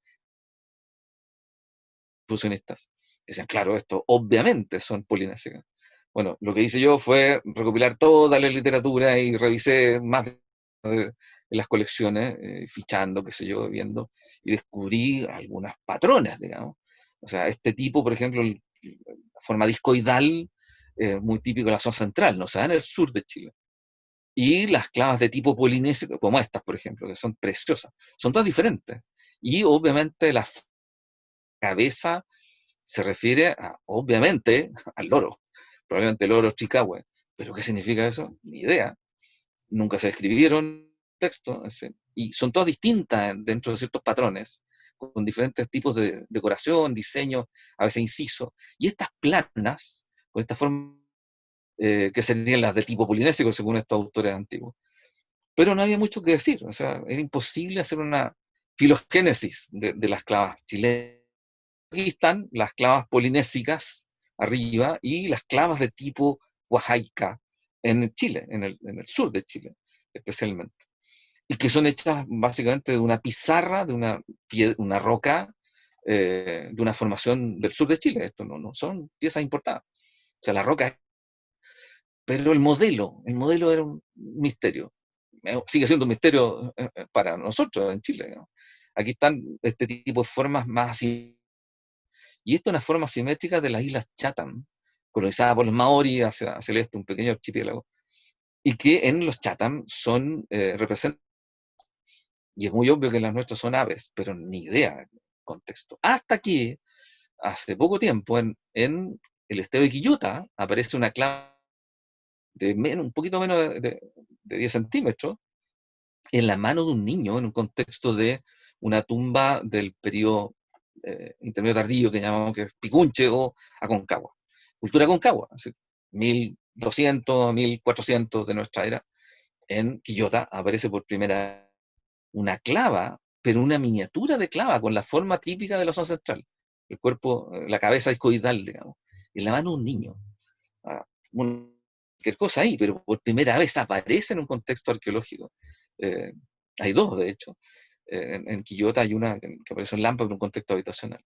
Pero los toquis, aquí hay algo muy, muy raro. Los toquis chilenos, mapuche, con este orificio para colgar al cuello, distinto del toqui de uso como hacha o azuela, en fin. Toqui cura. Y en el mundo maori hay un cura, pounamu. Pounamu es el jade o nefrita, que es la piedra sagrada de los maori. Una cosa extraña ahí. No tiene nada que ver este cura con el cura Pounamu, el nombre. Pero se repite, es una coincidencia, no está muy claro, no es el mismo tipo de artefacto, es un arma, una masa de guerra, y esto es una insignia. En fin, otro paralelo extraño. Otro paralelo más extraño todavía es un tipo de juego, la chueca, que aparece en las Islas Australes y que es muy parecido al palín mapuche. Es decir, una lista de paralelismo que o no producto de contacto. Pero aquí hay algo muy extraño. Esto sí que empieza a hacer sonar algunas campanillas, porque tenemos un tipo de tecnología de las canoas de tablas cosidas en todo el Pacífico, con dos formas, las que son con una base a partir de un tronco y con bordas levantadas y con cosido, o todos los tablones cosidos. Y nosotros que tenemos esto solamente en dos lugares en toda América. Tenemos los chonos y la zona de Los Ángeles. Los Chumash de California, Los Ángeles mismo, tienen un tipo de tecnología de tablas cosidas en Hawái, a raíz de que el nombre que se da entre los Chumash es Tomolo'o, que sería hawaiano, y que aquí se vincula a la circunstancia en este sentido, en el hemisferio de las corrientes, en este sentido del reloj, y bueno, al otro lado, el sentido inverso. De manera que es muy probable que desde aquí directamente a Chiloé la tradición o la técnica, porque es muy raro que no exista la tecnología de la tabla cosida para embarcaciones, para canoas. Esto es una canoa de las Tuamotu, de tablas cosidas. La canoa Rapa Nui, de tiempo histórico, 1700, los primeros europeos, ninguna canoa completa, no ven una vaca de doble canoa, digamos, sino canoas de balancín. Y Tota, que esta es la única dalca que se conserva, que está en la bodega del Museo de Estocolmo, que se la llevó Skånberg en el año 1910. Técnica de... Bueno, esto puede ser un paralelismo, absolutamente, pero está en el aire, porque no se puede comprobar nada, ni que hay un desarrollo paralelo, llegó de otro lado, en fin. Bueno, desarrollos evolutivos paralelos puede ser perfectamente. Ahora, hay muchas otras coincidencias, paralelismos, una variedad de elementos inmaterial también, que también podrían ser desarrollo, de manera que cuando terminó este trabajo dije, no hay nada concluyente en realidad, excepto don Luis Vergara, el doctor Vergara, en 1903, recibe en su casa en el norte de Chile, 3 cráneos de la isla Mocha. Y él, con la base de datos que había en 1903, dice, a ver, aquí hay un rasgo que se da en Polinesia. Por primera vez, en 3 cráneos de la Mocha, dice, a ver, aquí hay un que es polinésico, que es la forma pentagonal en el fondo. O sea, visto de atrás, el cráneo tiene un techo a 2 aguas, como dice. Como aquí. Y esto eventualmente son esos cráneos, que no sé cómo llegaron al Museo Funk. Cráneo 2 son La Mocha, 1910. En la colección del Dr. Funk, en su casa, que fue mucho antes que existiera el Museo Funk. Está en el Museo Funk ahora. Este es un cráneo pentagonal y que podría ser perfectamente ese techo a 2 aguas que describe el doctor Vergara. Recién en el año 96 se describe el fenotipo polinésico, y uno de los rasgos morfológicos en un esqueleto polinésico sería el cráneo pentagonal, que se ve aquí a la derecha, techo a 2 aguas, pared recta, forma. Y aquí un cráneo nuestro, mapuche, redondito. La mandíbula, Rocker, a la derecha, y una mandíbula americana, no, Rocker. Y un rasgo muy curioso en la cabeza del fémur, que tiene un ángulo más abierto, además, y esta forma del orificio donde se insertan los ligamentos que unen la cabeza del fémur a la acetabulum, a la cabeza, oval en el caso de los polinésicos, y redondito en el resto. O sea, José Miguel, disculpa, sí, 5 minutos, por favor. Me avisan por interno. ok, Muchas gracias. ¿qué cosa? ¿Sigo o no? Sí, sigues y te queda 5 minutos. Ah, ok, vale. Ya. Ok. Bueno, eso fue 91. Me olvidé absolutamente del tema porque no había nada que decir en el fondo, que revisar en materia. Y recién en el 2004 me volví al tema solo porque hice este afiche y aquí hice un resumen de la historia y planteo que la única posibilidad de que alguna vez alguien pudiera comprobar que existió esta conexión era a través del ADN polinésico en huesos de gallina. Y por esa cosa del destino, por un lado, colegas chilenos descubrieron por primera vez huesos de gallina en contexto prehispánico, y por primera vez que una gallina araucana, que es rarísima, sin cola, en fin, que pone huevos azules, la famosa gallina araucana, y simultáneamente llega a ese congreso la Elizabeth Matthews Smith, que había trabajado sobre el ADN de el ratón polinésico, y ella escribe con el ratón polinésico, obviamente en bote, con polinésico, desde el sudeste asiático hasta Rapa Nui. A Rapa Nui llegan gallinas y ratones polinésicos en bote. Y bueno, fuimos, obviamente, el chiste es que estamos ahí en este muro incásico, ¿cierto? Ella desarrolla toda una teoría, hizo su tesis doctoral en ADN de ratones en todo el Pacífico, y desarrolla este modelo comensal que es muy interesante, que habla de los polinésicos como vehículo de transmisión desde Asia, sudeste asiático, por todo el Pacífico hasta Rapa Nui, de los 4 animalitos del arca de Noé polinésica, que es gallinas, ratones, cerditos y perros.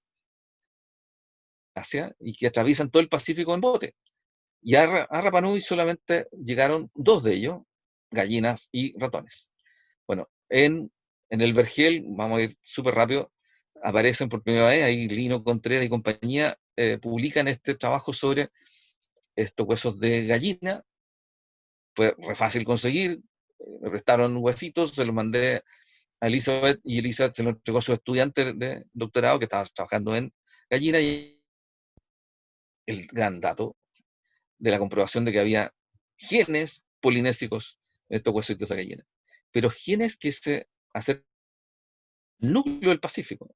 Las gallinas evolucionan en un camino distinto en Rapa Nui, en el aislamiento. Ahora se fecharon los huesos, tiempo prehispánico.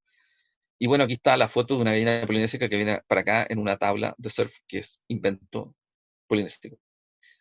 Lo que faltaba por hacer, que lo hicimos después en la isla Mocha, aquí están estos rasgos, los 3 rasgos morfológicos polinésicos estaban en la isla Mocha. La comparación es muy impresionante, son cráneos muy grandes, que además cuerpos mucho más grandes que un mapuche. Este primer artículo sobre las mediciones dio claramente una conexión de 3 de los cráneos completos en Pacífico y otros 3 americanos. Y después otro rasgo muy curioso que apareció ahí, que se repite en el Pacífico, son unas protuberancias en el occipital que están asociadas a un desarrollo muscular extremo, es decir, cuello de toro, gente caupolicán, digamos, eh, y que se da en La Mocha en particular. Bueno, excavamos en la isla Mocha y aquí con traje ad hoc para ADN, para el contexto del Vergel, aquí apareció un esqueleto extraordinario eh, que además nos dio esta sorpresa extraordinaria de un Tokikura en cuanto, que debe ser uno de los primeros o único, no estoy claro todavía, pero un Tokikura de piedra verde, que es un Mario Pino, famoso geólogo, podría ser una formación local, pero es un Tokikura en contexto que resultó un hallazgo extraordinario. Y lo más reciente en Tunquén, aquí muy cerca del Paraíso, un salvataje prácticamente, un terreno particular, que estaban haciendo una laguna artificial, apareció un cementerio y de pronto empezaron a aparecer rasgos, ¿verdad? Contexto Alfredo Temprano probablemente, y uno de los individuos con todos los rasgos típicos polinesios. Se hizo ADN mitocondrial, la raíz materna de estos personajes local, nativa, americana. Y si hay rasgos fenotípicos polinésicos, puede ser que el padre haya sido un navegante, un explorador que llegó casualmente por acá, no sabemos. Falta mucho por entender qué pasa realmente. Pero este es el nuevo plano en el fondo del Pacífico.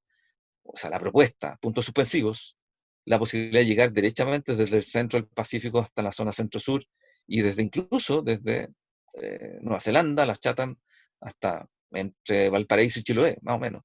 El gran detalle es porque esta es la línea del camote clásica, de Ecuador hasta las Marquesas y más allá, a Mangaya, pero esta es la otra alternativa. Si los tenemos aquí, ¿quiénes trajeron de vuelta el camote? Pudieron ser ellos.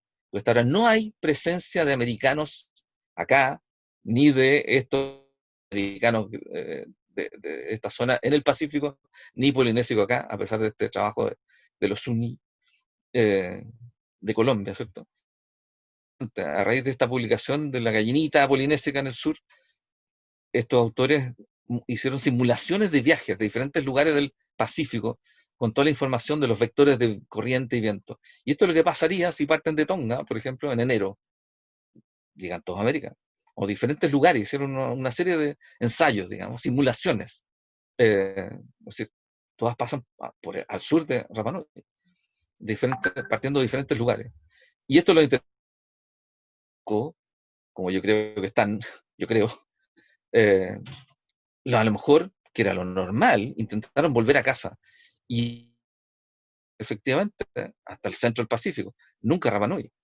Y eventualmente pudieron encontrar el camote en el norte de Chile, donde hay camote. Entonces aquí estamos terminando. Hay muchas preguntas. Hay otros elementos culturales que podemos pesquisar en el sur. Falta mucho, esto recién está empezando. Son hipótesis que probablemente hay un poquito más de posibilidades de tener respuestas concluyentes, digamos. Es muy probable que los 20 años que vienen por delante se puedan encontrar más evidencia con más tecnología, con mejores materiales, etcétera, etcétera. Así que espero yo que otros vayan avanzando en este camino, porque lo que no es correcto es que nos cerremos a la posibilidad de que efectivamente pudieran navegar los que son los grandes navegantes de la historia, los polinésicos, que venían efectivamente hacia el sureste. Y bueno, aquí hay una conexión maravillosa, para terminar, una conexión de maoris con mapuche, que es un proceso que ha venido ocurriendo con estos pueblos desde hace un tiempo. Un saludo. Y Maururu, eso, no sé si me pasé mucho, porque partimos a las 6:30 y son las 8:15. Debe estar muy cansado ya. Gracias, José Miguel. Estuvo súper interesante. ¿Lo había visto alguna vez? Había siempre escuchado lo que decía Heyerdahl. También coincido contigo. 100%. Muchas gracias. Oye, agradecer que estuviste en este seminario y esperar que vuelvas pronto acá cuando abran los vuelos.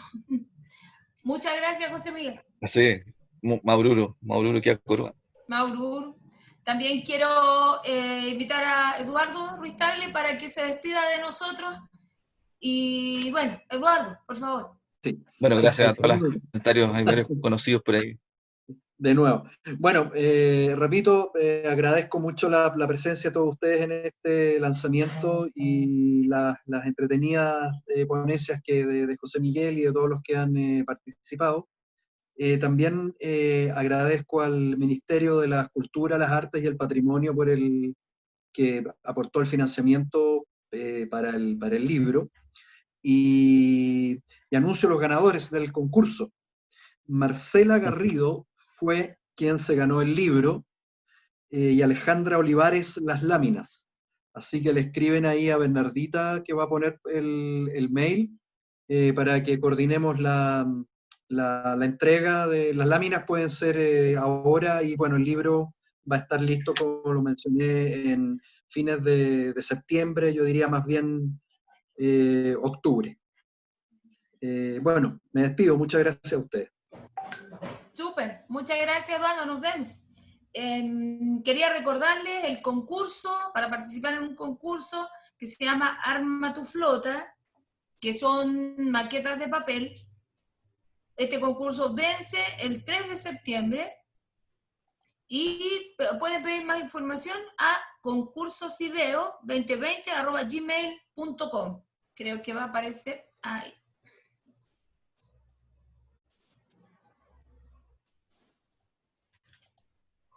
Ahí está, promover la valorización del patrimonio oceánico mediante la construcción de embarcaciones de carácter científico e investigación que han aportado significativamente al conocimiento patrimonio oceánico natural. Por favor, el plazo de entrega el 3 de septiembre a las 14 horas a ese correo. En este momento están viendo un código QR que corresponde a la artista nacional Denise Lira Ratnitov, que cada semana nos comparte sus bellas obras con la finalidad de crear conciencia sobre la contaminación acústica en el océano. Pueden ingresar al link deniseliraratnov.com/aire y o a través del código QR que están viendo en pantalla. Se me olvidó, ¿puedo decir una palabrita, Margot? Dime.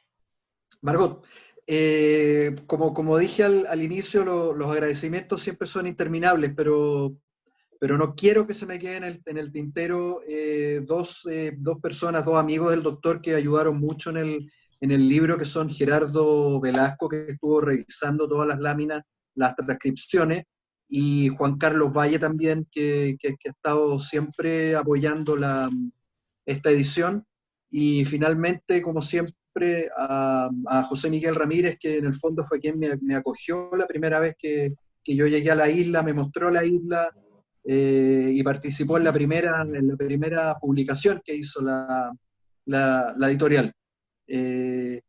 Nada, yo creo que en la vida hay que ir siempre agradeciendo a la gente que uno lo ha apoyado, así que cada vez que pueda te seguiré agradeciendo, José Miguel, tu apoyo. Eso. Un gusto.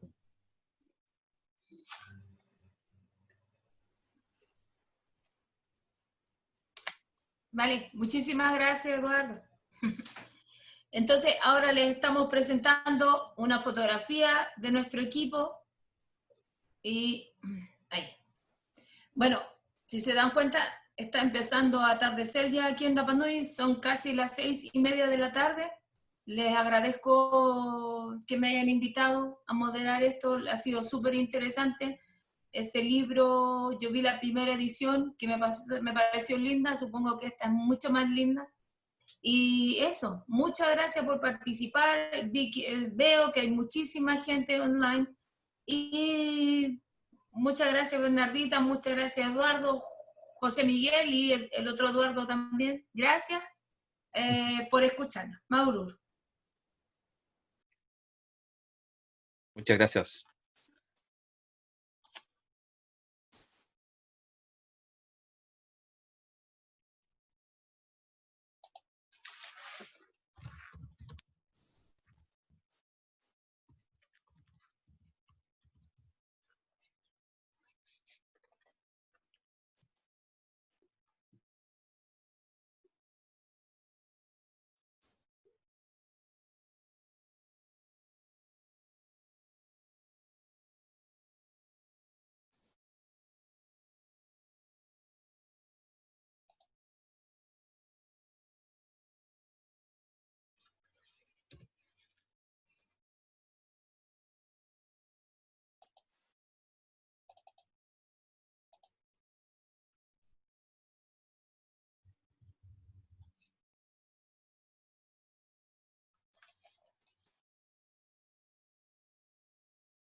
¿Estamos solos?